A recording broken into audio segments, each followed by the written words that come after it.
Sveiki, Liepos 10 diena ir tiesiog toksai skubus reportažas, gal šiek tiek daugam bus pavėluotas tiem, kas prižiūri laukus, žiūri drėgmę, kam yra aktualu lietus arba saulė.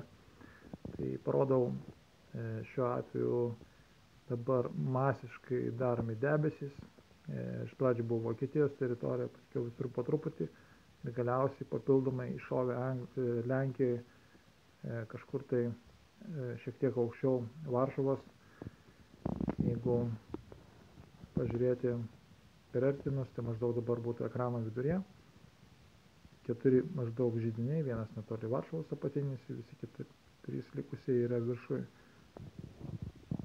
Ir taip padaroma, kad dabar bus daug lietaus pieninėje Lietuvos dalyje, visą Lietuvą padengs debesis, vakare naktį lis lietus. Kaip tai atrodytų debesų storis, tai faktiškai visi židiniai matosi puikiai ir didžiausias, kaip matote, eina tiesiog slenka nuo Lenkijos į šiaurę ir eis ko gero link Norvegijos.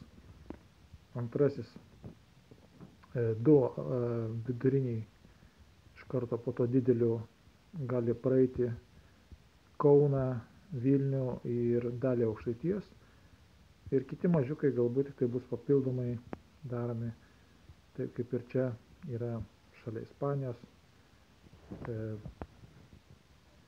daroma Prancūzijoje,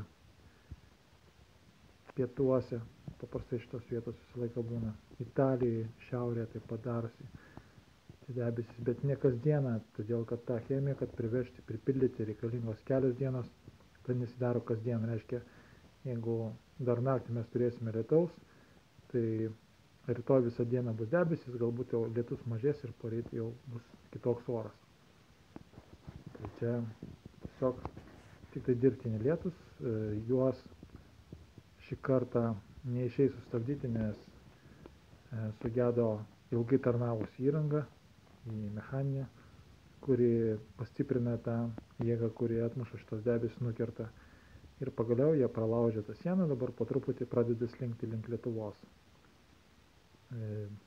Na, po sausos, gana šiltos dienos, galbūt tas lietutis nepamaišys mūsų augmenijai, bet paskui reikės vėl imtis kažkokią tai priemonių.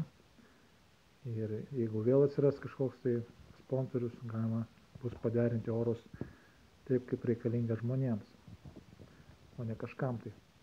Tai tiek apie orus ir su jumis buvo Robertas Mackevičius ir iki malonaus.